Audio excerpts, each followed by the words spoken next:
أعوذ بالله من الشيطان الرجيم. بسم الله الرحمن الرحيم. إذا الشمس كورت وإذا النجوم كدرت وإذا الجبال سيرت وإذا العشار طلت وإذا الوحوش حشرت وإذا البحار سجرت وإذا النفوس زوجت وإذا الموءودة سئلت بأي ذنب قتلت وإذا الصحف نشرت وإذا السماء كشطت وإذا الجحيم سعرت وإذا الجنة أزلفت علمت نفس ما أحضرت فلا أقسم بالخنس الجوار الكنس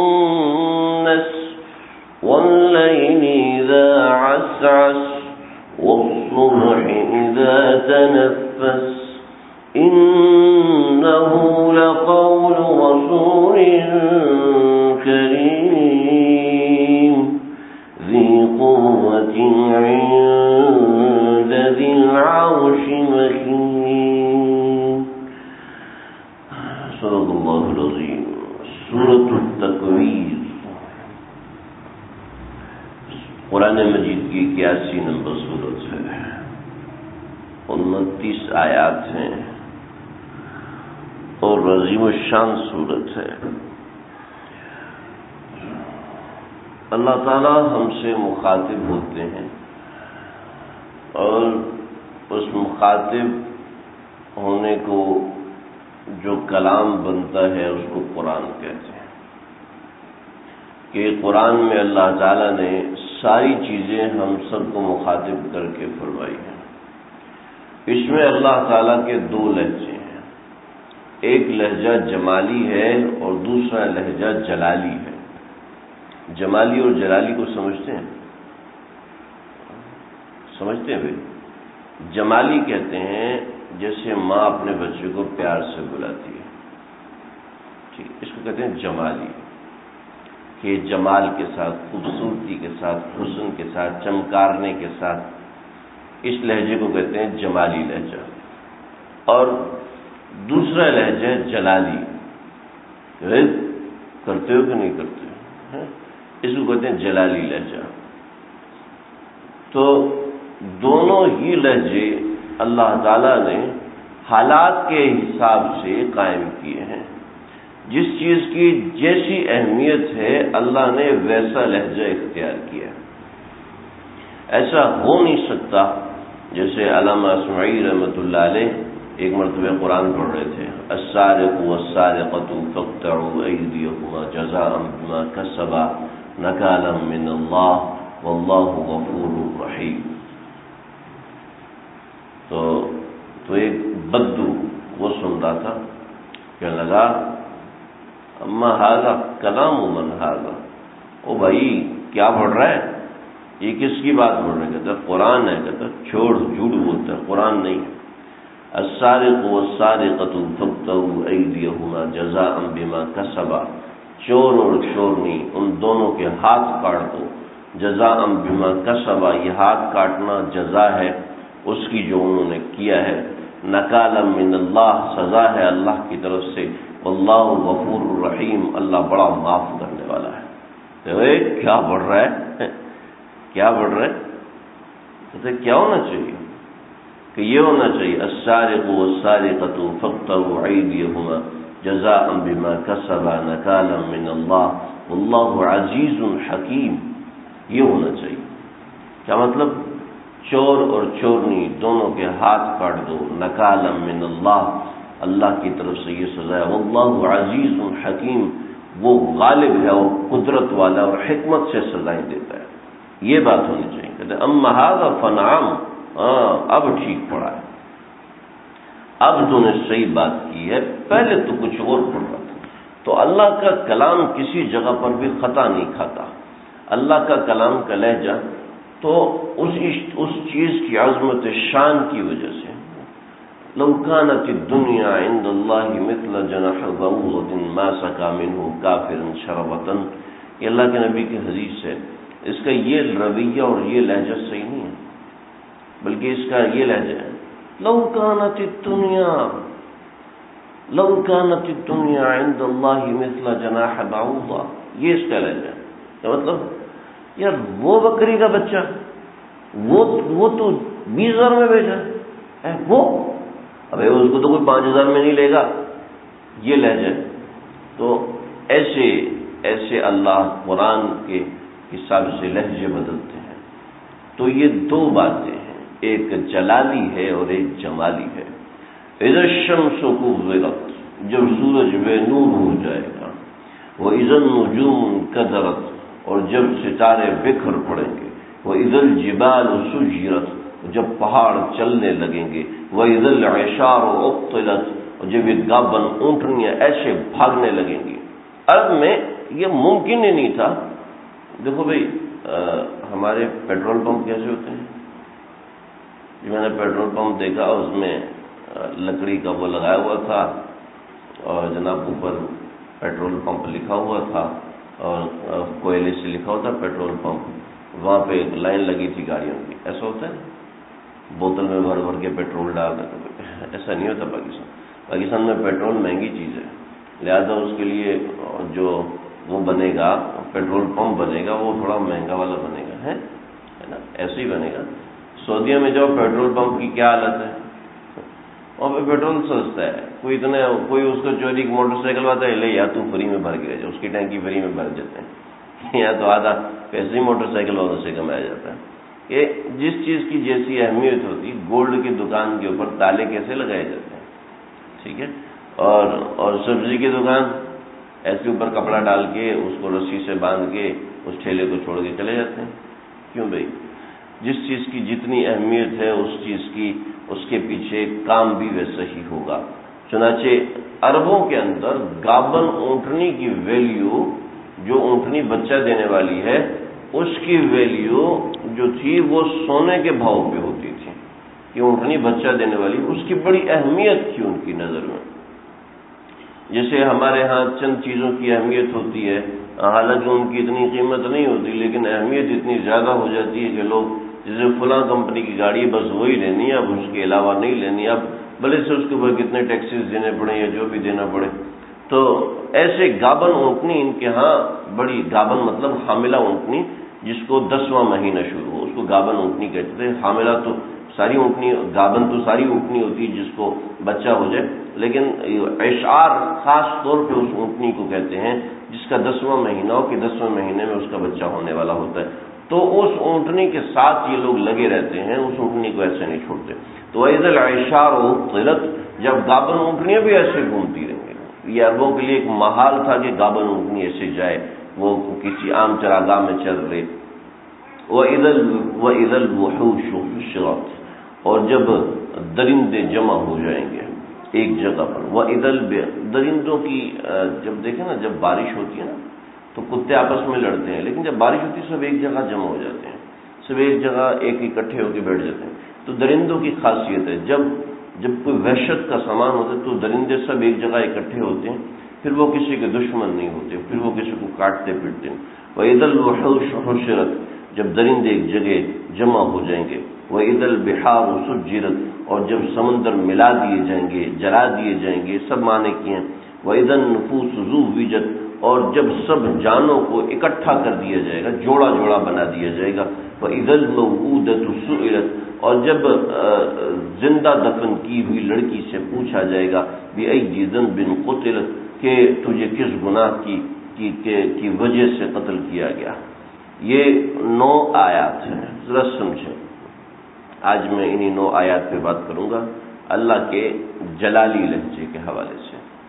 دیکھیں یہ سب چیزوں سے ڈراوا دیا ہے، سب چیزوں سے ڈرایا ہے کہ اللہ کا لہجہ جلالی ہے، کہ ان چیزوں کو اللہ کے ڈر اور خوف کے ساتھ یاد کیا جائے۔ قیامت کے منظر کو ایسا نہیں کہ اللہ کو ذکر کرتے وقت تو غصہ آیا ہوا تھا، نعوذ باللہ من ذالک، اللہ غصے سے پاک ہے۔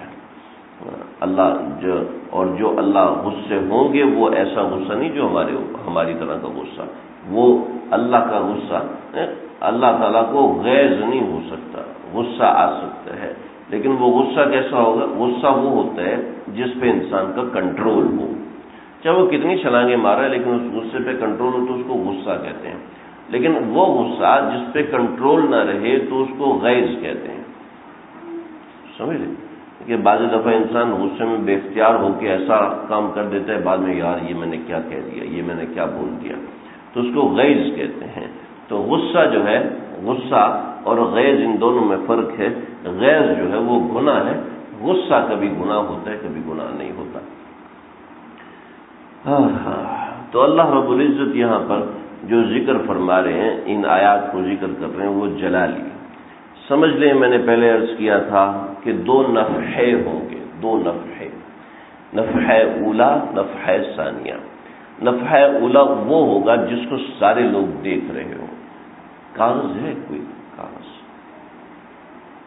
بڑا کاغذ، اسے منگوا لیں، کوئی اتنی جلدی نہیں۔ ہاں مجھے دے دے، ایک آیت سمجھانے کے لیے چاہیے ہوگا۔ تو جو ہے اذا الشمس کورت، دیکھ لیں یہاں اللہ نے جو قیامت کا منظر قائم کیا ہے، اذا الشمس کورت، جب سورج بے نور ہو جائے گا۔ کورت اور تکویر، اس تکویر سے لفظ کورت نکلا ہے۔ جیسے یہ فیضان ہے نا، فیضو بھائی، تو یہ فیضو فیضان سے نکلا ہے، ٹھیک ہے۔ اس کو عربی اصطلاحی زبان میں کہتے ہیں مشتق ہونا، یہ اس سے نکلا ہے۔ جیسے ہمارے پنجاب میں اچھے خاصے ناموں کو بگاڑ دیا جاتا ہے تو وہ اسی نام سے اس نے نکالا ہوتا ہے، ٹھیک ہے۔ پرویز کو پیجی، روف کو روفی، ایسے کہتے ہیں نا۔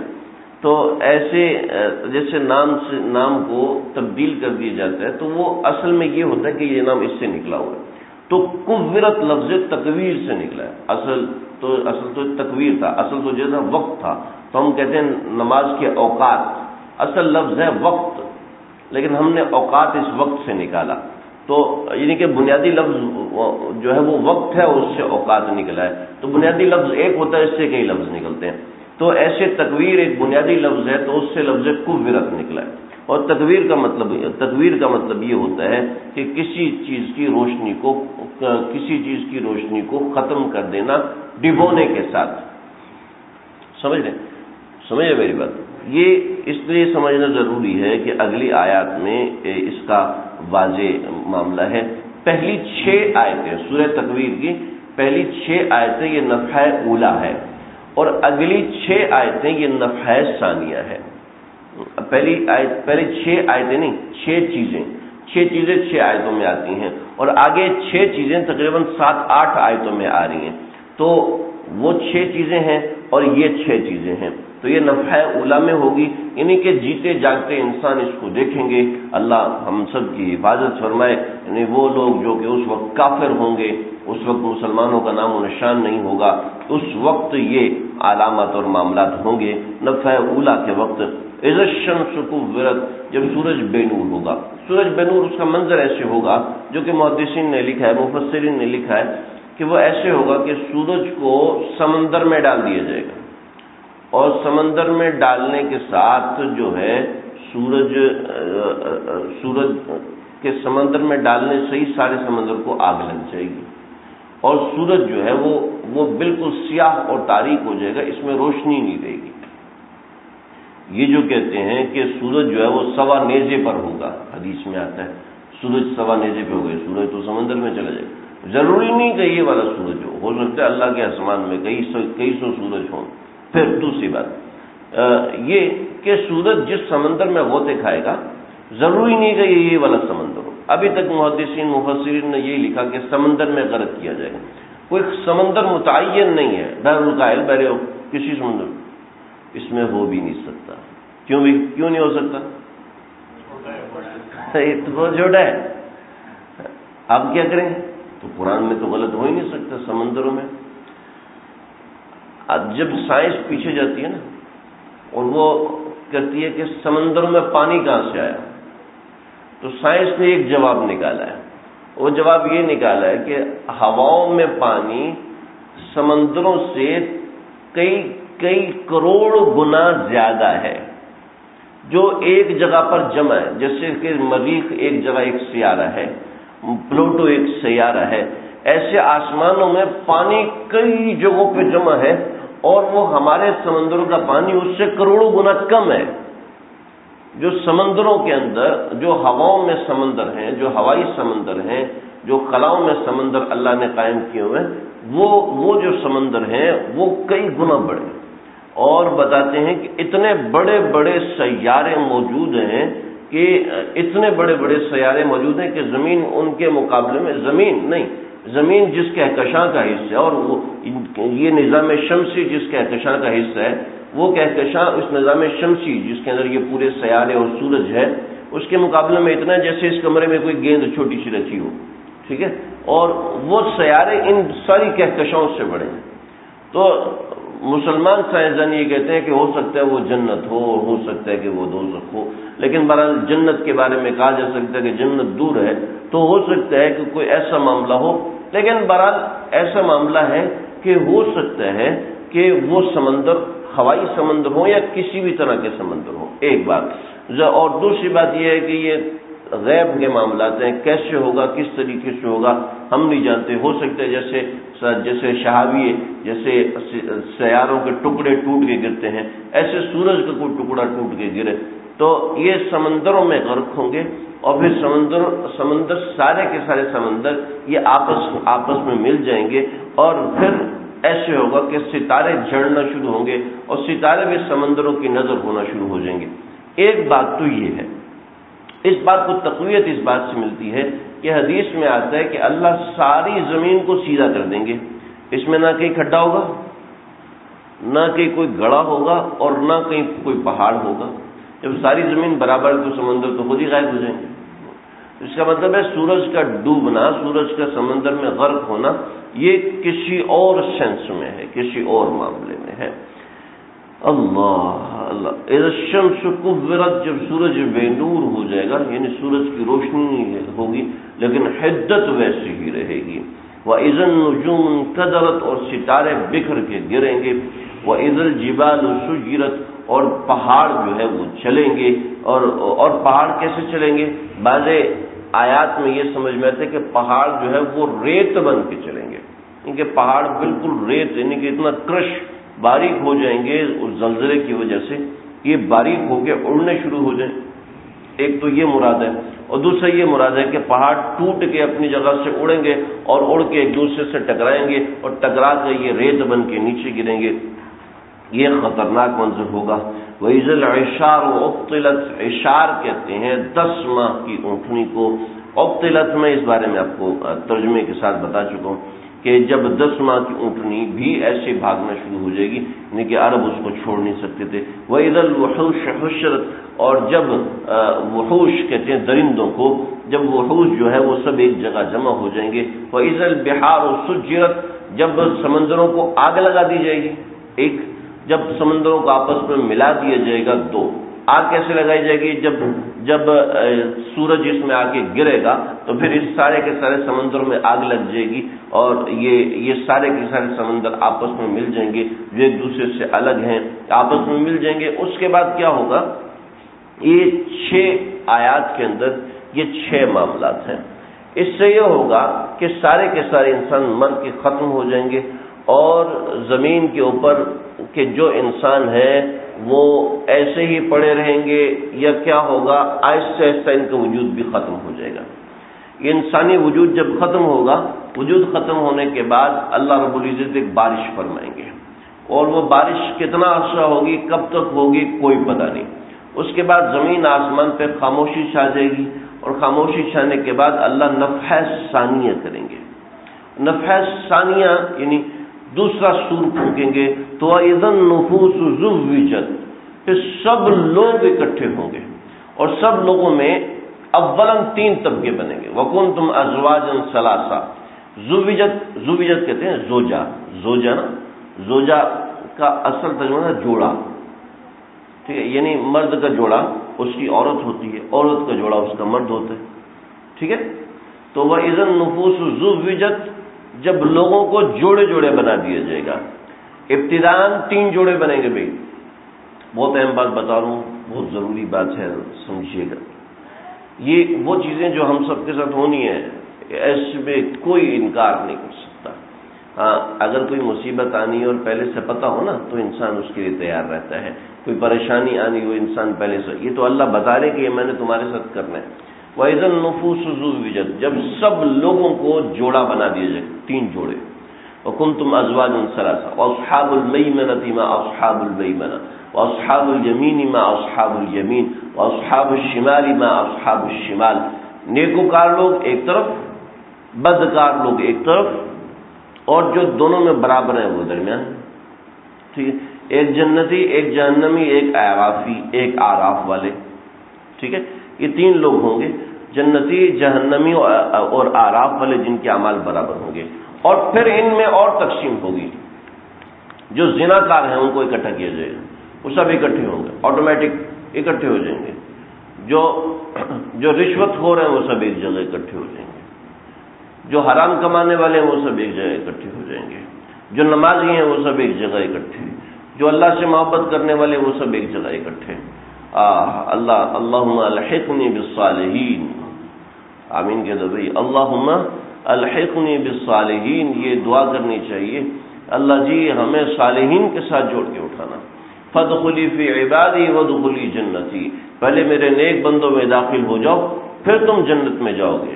تو نیک لوگوں کے ساتھ اللہ ہم سب کو قیامت کے دن جمع کر دے، نہیں ان لوگوں کے ساتھ جمع کر دے. اور یہ چیز ہمارے اختیار میں ہے میرے بھائی، یہ ہمارے اختیار میں. دنیا میں آپ کس سے محبت کرتے ہیں؟ دیکھو مجھے فیس بک چلانی نہیں آتی، نہیں پتہ، بس تھوڑا بہت جو سکھایا تھا اسکول کالج والوں نے بس وہ سکھایا تھا، اس کے علاوہ مجھے چلانی نہیں آتی.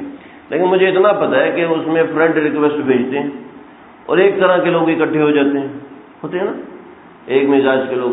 واٹس ایپ کا مجھے پتہ ہے کہ ایک گروپ کے اندر ایک مزاج کے لوگ اکٹھے ہو جاتے ہیں. ایک شیخ کے مریدین ایک گروپ میں اکٹھے ہو جاتے ہیں، جمع ہو جاتے ہیں. ایک کلاس کے پڑھنے والے ایک گروپ میں جمع ہو جاتے ہیں نا. ایسے ہی قیامت کے دن بھی اللہ رب العزت سب اعمال والوں کو اس کے حساب سے جمع کریں گے.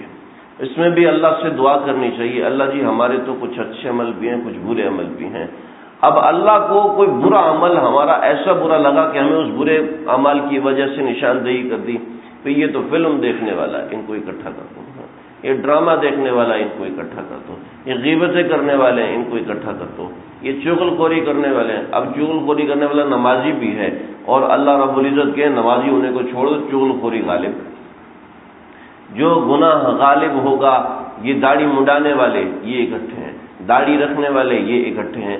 وہ بتاؤ اگر داڑھی رکھنے والے اکٹھے ہوئے تو کیا ہوگا؟ تو اللہ کے نبی کے ساتھ ہو جائیں گے نا. پردہ کرنے والی عورتیں وہ اماں عائشہ کے ساتھ ہو جائیں گی، اور بے پردہ عورتیں وہ کس کے ساتھ ہوں گی؟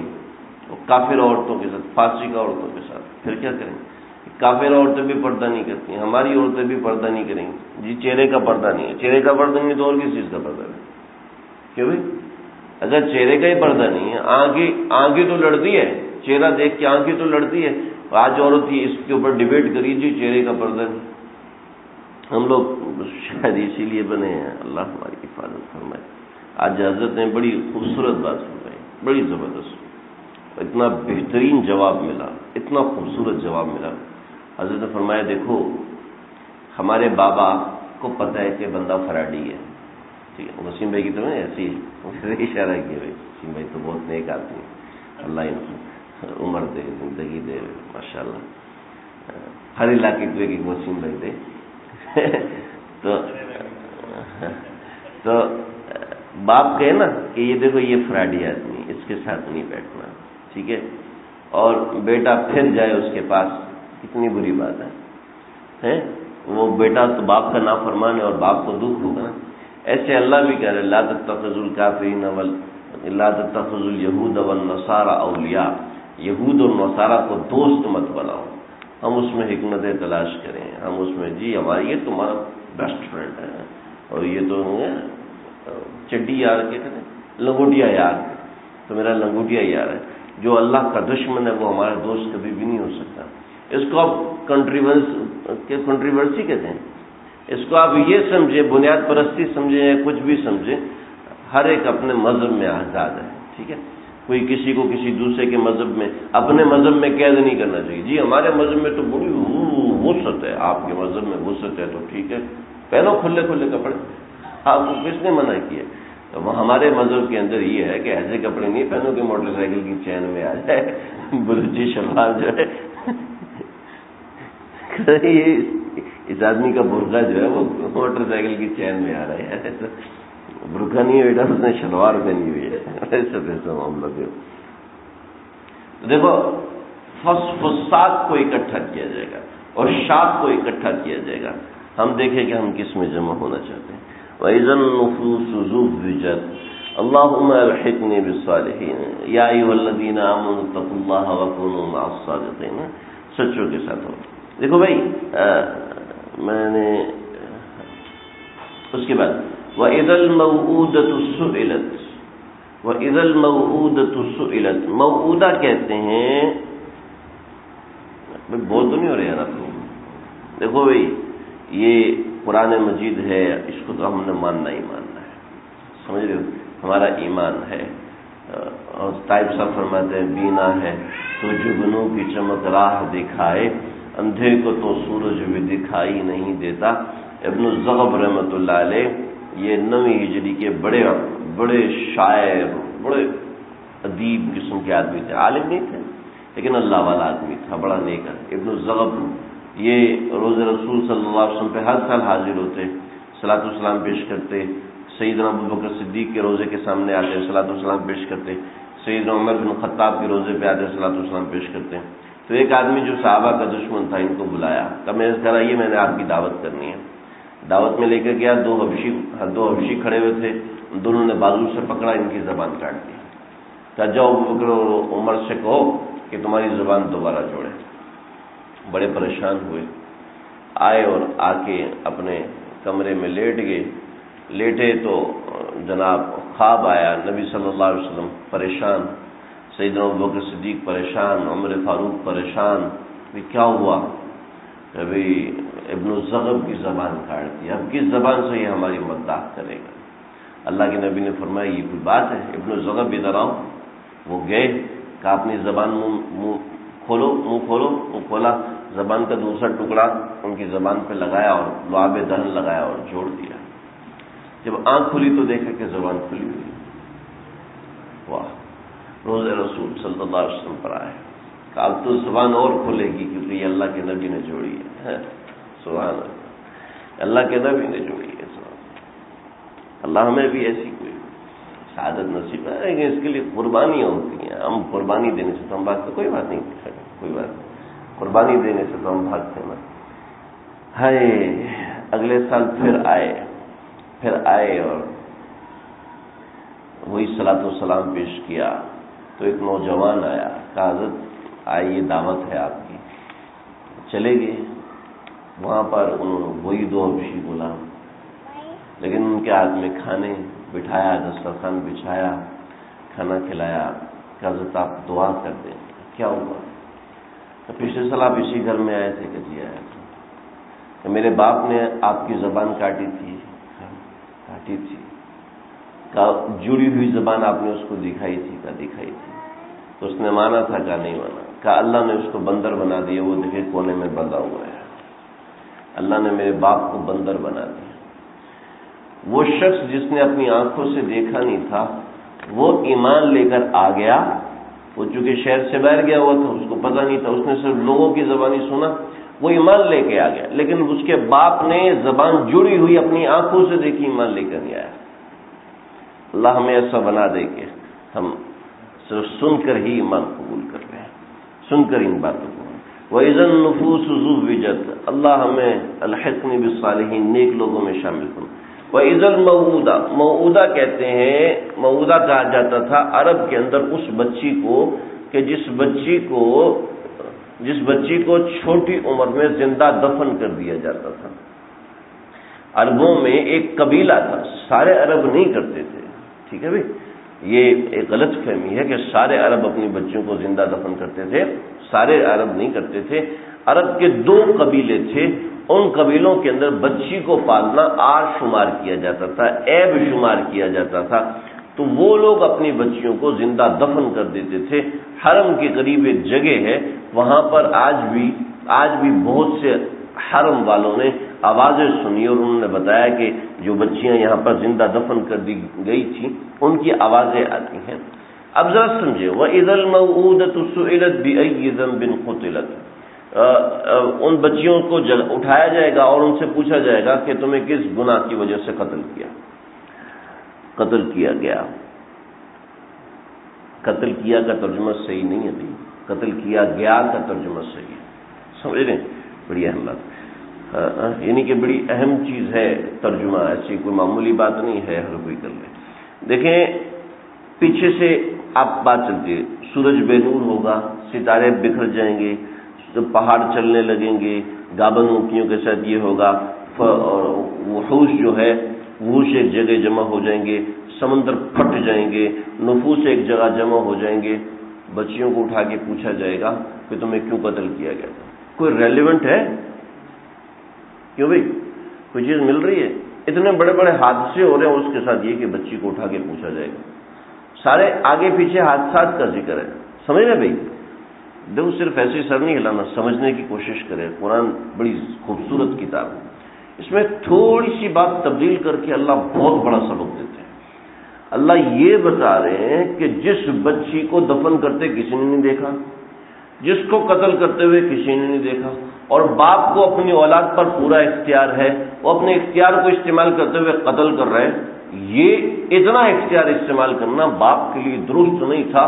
ہم اس چیز کی بھی پکڑ کریں گے جس کے اوپر ہم خود گواہ ہیں، اس کے اوپر کیوں نہیں پکڑیں گے؟ جس کے اوپر اللہ نے دوسری جگہ گواہ رکھے ہیں، جس کے اوپر دوسرے گواہان ہیں، جو کام صرف ایک چھوٹا سا ظلم کر رہا ہے، ایک تنہائی میں ظلم کر رہا ہے، چھوٹا ظلم نہیں بہت بڑا ظلم ہے، تنہائی میں ظلم کر رہا ہے، سب سے چھپ کے ظلم کر رہا ہے، اللہ اس ظلم کو بھی پکڑ لیں گے، تو وہ ظلم جو اجتماع میں ہوں گے، وہ ظلم جو دوسرے افراد کے ساتھ ہوں گے، جو ظلم اپنی بچی کے ساتھ کر رہا ہے اللہ اس کو بھی پکڑیں گے، تو وہ ظلم جو دوسروں کے ساتھ کر رہا ہے رشوت کے ذریعے سے، حرام کاری کے ذریعے سے، گناہ کے ذریعے سے، اللہ اس کو کیوں نہیں پکڑیں گے؟ اللہ اس کو ضرور پکڑیں گے۔ یہ اس کی طرف اشارہ ہے۔ اور پھر اس کے اندر بہت سے مسائل، موعودہ کون ہوتا ہے؟ موعودہ دیکھو بھائی بہت باریک مسائل ہیں، سارے ذکر کرنے سے ہو سکتا ہے میں بھول جاؤں۔ میں آپ کو یہ سارا پڑھ کے سناتا ہوں، جو حضرت مفتی اعظم پاکستان حضرت مفتی شفیع صاحب رحمۃ اللہ علیہ نے لکھی ہے۔ فرمایا کہ موعودہ وہ لڑکی جس کو زندہ دفن کیا گیا، جیسے کہ جاہلیت عرب میں یہ رسم تھی کہ لڑکی کو اپنے لیے موجب عار سمجھتے تھے اور زندہ ہی دفن کر دیتے۔ اسلام نے اس رسم بد کو مٹایا۔ اس آیت میں قیامت و محشر کے حالات کو بیان کرتے ہوئے اس بات کا ذکر کیا۔ فرماتے ہیں کہ ایک سوال یہ ہے کہ قیامت تو نام ہی یوم حساب اور یوم جزا کا ہے، تو اس میں تو ہر شخص سے اس کے اعمال کا محاسبہ اور سوال ہوگا۔ اس جگہ خصوصی احوال اور احوال قیامت کے سلسلہ میں خاص موعودہ لڑکی کے معاملے میں اور اس کے متعلق سوال ہونے کی اتنی اہمیت اور اتنی خصوصیت کے ساتھ ذکر کرنے کی کیا حکمت ہے؟ غور کرنے سے معلوم ہوتا ہے کہ خصوصیت یہ ہے کہ مظلوم لڑکی جس کو اس کے ماں باپ نے قتل کیا، اس کے خون کا انتقام لینے کے لیے اس کی طرف سے دعویٰ کرنے کے لیے کوئی بھی نہیں ہے، خصوصاً جب کہ اس کو خفیہ دفن کیا گیا ہو، تو کسی کو اس کی خبر نہیں ہوئی کہ شہادت دے سکے۔ تو میدان محشر کے اندر عدل و انصاف اللہ کی عدالت میں ایسے ہوگا کہ ایسے مظالم کو بھی اللہ رب العزت سامنے لے کر آئیں گے۔ کچھ مسائل ہیں، بچوں کو زندہ دفن کر دینا یا قتل کر دینا۔ پہلا مسئلہ سنیں، بچوں کو زندہ دفن کر دینا یا قتل کر دینا سخت گناہ کبیرہ اور ظلم عظیم ہے، اور 4 ماہ کے بعد، یہ ایک مسئلہ۔ دوسرا مسئلہ، 4 ماہ کے بعد کسی کو حمل گرانا بھی اسی کے حکم میں ہے۔ کیونکہ چوتھے مہینے میں حمل کے اندر روح پڑ جاتی ہے اور وہ زندہ انسان کے حکم میں ہوتا ہے۔ اسی طرح سمجھ رہے، یہ ایک مسئلہ ہو گیا۔ 4 ماہ کے بعد حمل کو ضائع نہیں کر سکتے، سمجھ رہے بھی، کیونکہ 4 ماہ کے بعد اس میں روح پڑ چکی ہوتی ہے، اس میں جان، اس سے پہلے صرف دھڑکن ہوتی ہے، جسم میں جان اور روح نہیں ہوتی، صرف دھڑکن ہوتی ہے۔ پھر نمبر 3، اسی طرح جو شخص کسی حاملہ عورت کے پیٹ پہ ضرب لگائے جس سے اس کا بچہ ساکت ہو جائے، تو باجماع امت یہ مارنے والا قاتل ہے، سمجھ رہے ہیں؟ یہ آج کل ساسیں اور بہویں جو جھگڑے ہوتے ہیں اس میں ایسی بہت سی باتیں، مارنے والے پر اس کی دیت واجب ہے، یعنی ایک غلام کی قیمت دینا لازم ہے، سمجھ رہے؟ اگر بچہ بطن سے باہر آنے کے بعد مر گیا تو پھر پوری دیت جو پورے ایک آدمی کی ہوتی ہے، 100 اونٹ کی قیمت کتنی ہوتی ہے؟ بھی فیضان بھائی سے پوچھ لینا، 100 اونٹ کی قیمت جو ہے وہ دینی پڑے گی۔ اس کا مطلب کتنا ہے؟ 1 اونٹ کم از کم 1 لاکھ کا تو آتا ہے نا، 1 لاکھ سے اوپر کا آتا ہے، تو اس کا مطلب 1 کروڑ۔ اگر کسی نے کسی کو قتل کیا تو اس کی دیت شرعی اعتبار سے 1 کروڑ بنتا ہے نا۔ میں حساب کتاب میں تھوڑا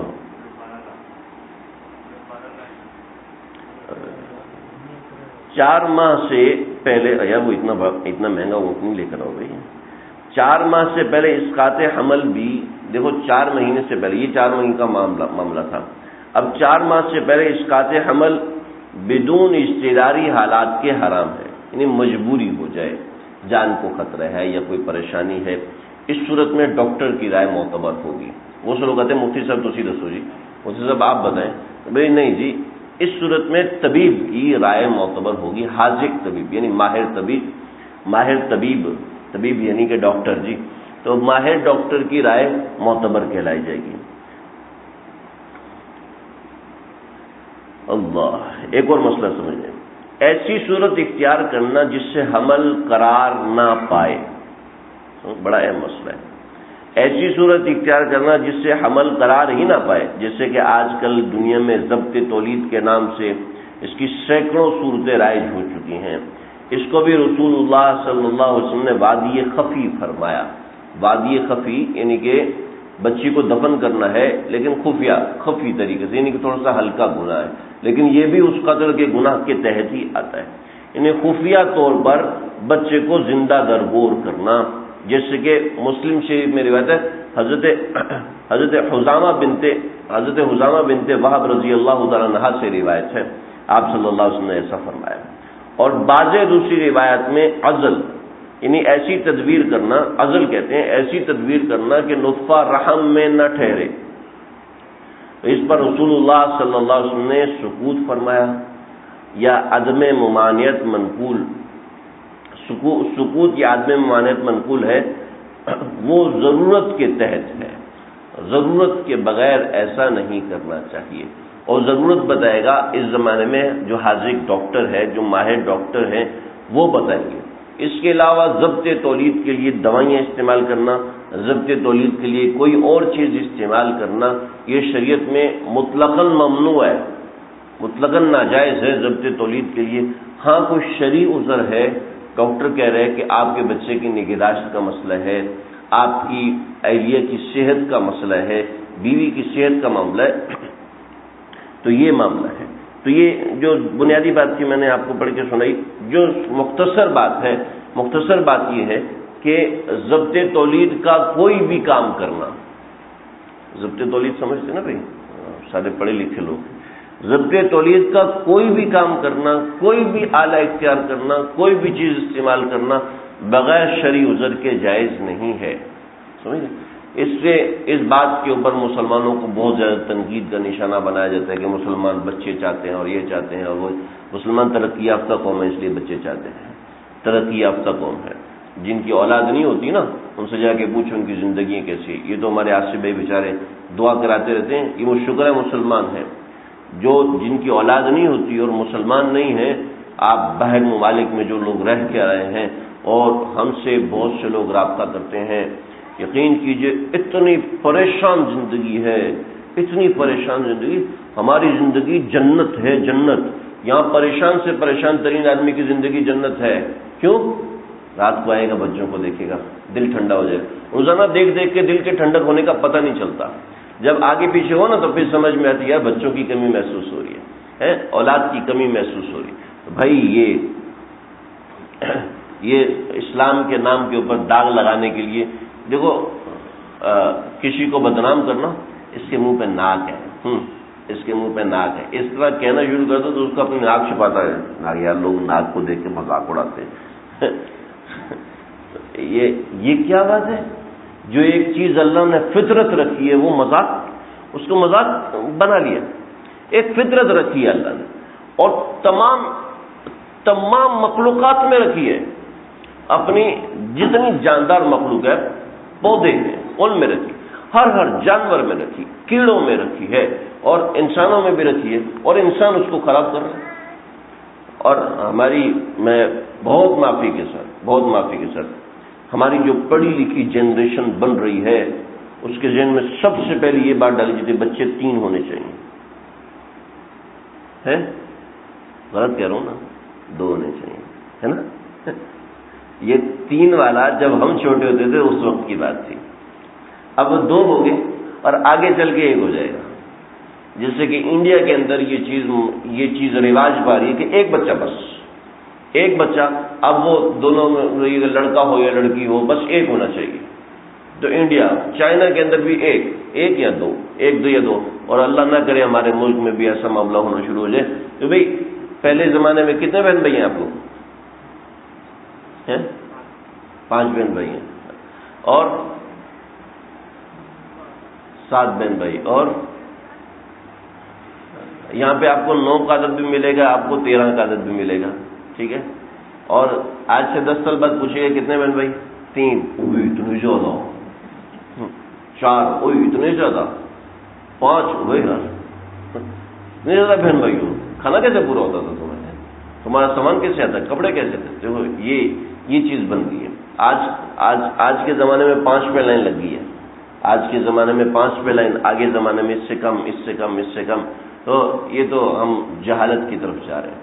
اللہ ہمارے قوم کی حفاظت فرمائے. اللہ کے نبی نے فرمایا تزوج الولود المولود، ایسی عورتوں سے شادی کرو جو صحت مند ہو، جن سے تمہاری اولاد ہو. میں قیامت کے دن تو اپنی امت پر فخر کرنا چاہتا ہوں. بھائی مجھے بتاؤ آپ نے کوئی بندہ دیکھا بھوکا مر رہا ہو؟ بھائی نہیں مرتے بھوکے. روزی کا انتظام اللہ کرنے والے ہیں. جو ماں باپ اس وجہ سے اتنے بچے ہو جائیں گے تو روزی کا، ہاں بھی تربیت ہے، کوئی ایسی چیز ہے، نگہداشت ہے، اس کی وجہ سے علماء اجازت دیتے ہیں آپ اتنا وقفہ کر سکتے ہیں، اتنا کر سکتے ہیں. وہ آپ مفتیان کرام، علماء کرام سے پوچھیں. لیکن یہ معاملہ ہے کہ اس چیز کو باعث عیب سمجھنا، باعث عار سمجھنا، جی بیوی موٹی ہو جائے گی، جی بیوی کو یہ ہو جائے گا، جی وہ ہو جائے گا، یہ سارے مغربی خیالات ہیں. اللہ ہماری قوم کی حفاظت فرمائے. یہ مسئلہ بہت ضروری ہے، لیکن اس کے ساتھ ساتھ یہ مسئلہ کافی کانفیڈینشیل ہے اور اس کے اوپر بات کرنے کی ضرورت ہے اور گھنٹوں بات کرنے کی ضرورت ہے. بہت اہم موضوع ہے. اس سے 2-3 اور موضوعات بھی نکل آتے ہیں جس سے تھوڑی سی گڑبڑ ہو سکتی ہے، اس لیے میں اسی پہ روکتا ہوں.